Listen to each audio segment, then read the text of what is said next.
Hello everyone, welcome to the channel. Today we are kicking off a new video series where we will be creating a project for car rentals in OmniStudio. So let's get started.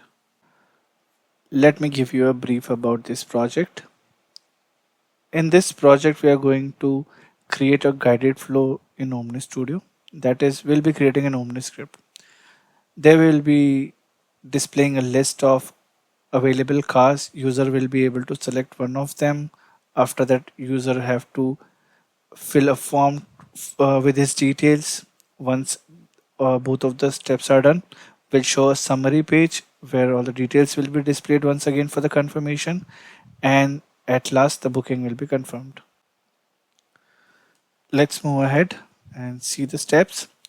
I have divided it into 5 stages. First is creating new custom object and fields. Apart from this, we are going to use one of the basically out of the box object as well, where we'll be adding few fields.